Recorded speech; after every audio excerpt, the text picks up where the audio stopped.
Pensar grande e pensar pequeno. Na minha opinião, vai dar exatamente o mesmo trabalho, Joel. A questão é que, geralmente, para você colocar o seu plano em ação, o grande vai dar mais trabalho, porque te obriga a fazer coisas que você não fez antes. Exatamente. E é aí que as pessoas travam. Porque fazer coisas que...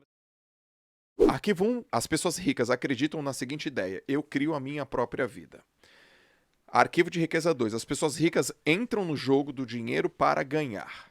Arquivo de riqueza 3. As pessoas ricas assumem o compromisso de serem ricas. Nossa, isso aconteceu comigo. Elas não querem, vai ser legal isso acontecer. Não, elas colocam como objetivo. Isso sou eu, total. E arquivo 4, as pessoas ricas pensam grande. Escolhe uma das 4 aí e versa. Freestyle. Vou pegar o arquivo 4. Tá. A gente já falou um pouquinho disso naquela meta financeira, né? É. Pra quem chegou depois, esse livro é baseado em um evento, e no evento pediam pra você escrever o que de fato você ia fazer em termos de meta financeira, e todos nós botamos metas bem baixas e acabou que a gente passou muito. Mas ele sempre, quando vai falar esses arquivos, ele ainda fala: as pessoas ricas pensam assim, as pessoas de mentalidade pobre pensam, e ele mostra que é o contrário. E o ponto é que essa parte de pensar grande é muito importante.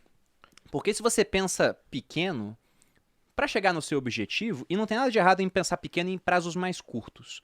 O Tony Robbins tem aquela frase muito famosa que diz que a gente costuma superestimar prazos curtos e subestimar os longos. Perfeito. Eu acho que a gente vai fazer o contrário, né? No curto você subestima de fato e você superestima o longo, porque no longo prazo muita coisa pode acontecer, igual aconteceu com a gente. Mas o ponto de pensar grande é importante porque pensar grande te obriga a agir de uma forma diferente. Se você só pensar, não, eu quero estar 10% melhor em termos de finanças do que eu tenho agora. Cara, 10% é melhoria incremental. Sim. Você não muda quase nada. Agora, se você se desafiar e falar: não, daqui a 5 anos eu tenho que ter um patrimônio 5 vezes maior do que eu tenho agora. Você sabe que no primeiro ano você não vai dobrar o patrimônio e depois dobrar de novo. Você vai saber que vai ser uma curva, mas você tem que fazer alguma coisa que vai te dar um baita resultado depois. Isso te obriga a agir de uma maneira que você nunca pensou em agir antes. Sim. Então esse é o ponto. Tem uma hora que ele fala, né? Tem que empreender, não tem que me livrar do meu contra-cheque estável. Ele fala que não precisa. Mas o único ruim de um contra-cheque estável é que isso coloca um teto para os seus rendimentos muitas vezes e te impede de fazer outras coisas. Então o ponto é: pense, né, grande, e como que você vai fazer para transformar esse teu pensamento grande de fato em ações que vão gerar ótimos resultados. Pensar grande é fundamental. Até porque pensar, grande ou pequeno, o trabalho é o mesmo. A prática que vai ser diferente, mas só de pensar grande você já faz o exercício pensando em hipóteses que você nunca contemplaria se fosse pensar pequeno. Cara, Bruno, eu quero fazer até uma consideração também. A gente escuta assim, né? Sonhar grande e sonhar pequeno dá o mesmo trabalho. Mas pensar grande e pensar pequeno, você acha que dá o mesmo trabalho? Em termos de meta? Por exemplo, assim, você pensou grande para atingir 5 vezes o seu tamanho. Não, eu até vou falar diferente. Você pensou em crescer 5, pensou em crescer 1, dobrar. Dá o mesmo trabalho? Acho que sim, cara. É.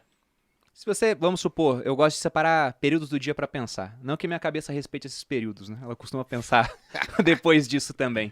Porque eu sei que sonhar grande é porque sonhar e pensar tem uma diferença, né? Sonhar é mais um devaneio. Pensar é uma coisa mais direcionada, né? Concordo. Mas por que eu digo isso? A gente não controla tudo que a gente pensa, né? Exatamente. Eu tô lendo um pouquinho do Nietzsche, que talvez eu coloque no meu clube do livro lá.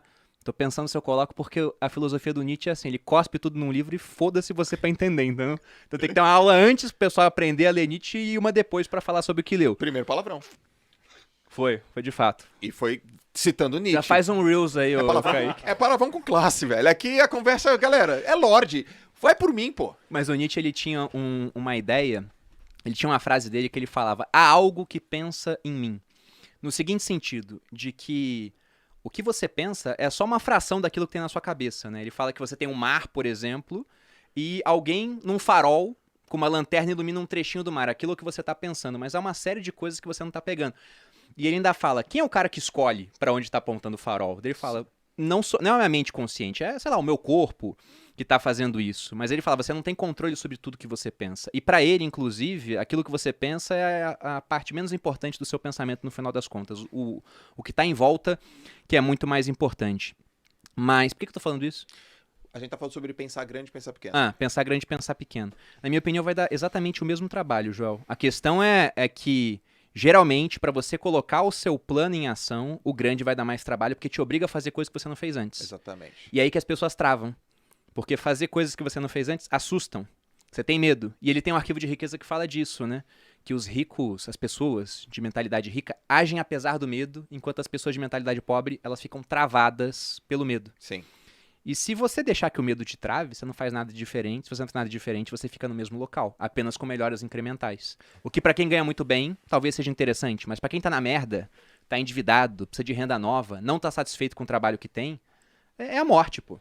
É. Então você tem que fazer coisas novas. E pensar grande vai te obrigar a fazer coisas novas. Cara, uma vez estava eu, você e o Thiago, né? Não sei se todos sabem, mas eu e o Bruno, nós somos sócios, junto com o Thiago Nigro, nós somos sócios aqui no Grupo Primo. E o Thiago veio com uma colocação, ele falou assim: galera, vou fazer uma pergunta para vocês que me fizeram. E a pergunta foi a seguinte: o que você faria se tivesse dinheiro infinito? Infinito. Quanto? 100 milhões de dólares? 500 milhões de dólares. O que você faria para crescer sua empresa com dinheiro infinito? Como é que você atingiria mais pessoas? Como é que você atingiria um resultado exponencial? E a gente começou a refletir. E aí o pensamento extrapolou, né? Não, a gente falaria com a Oprah, a gente contrataria publicidade, sei lá, na final do Big Brother Brasil. Foi umas paradas muito loucas assim, né? Aí ele fala assim: agora tira o dinheiro. A mente já, ela ficou esticada. O pensar grande faz a gente obrigatoriamente pensar de maneira exponencial. Pensar pequeno faz a gente pensar de maneira linear. É só apertar um parafuso. É, melhor incremental. Melhor incremental, melhorou um processo, cresceu. Agora, para crescer de maneira realmente exponencial, vai ter que sair da caixa. Então, gente, um exercício, uma sugestão pense assim: o que você faria se você tivesse dinheiro infinito? Sem fim. Aí a sua mente, bom, se o dinheiro não é um problema, eu faria isso. Aí depois você fala: tá bom, agora o dinheiro não é infinito, né? Mas a sua mente, ela atingiu um lugar que de fato você nunca teria atingido se você não tivesse colocado a questão do dinheiro. Exatamente.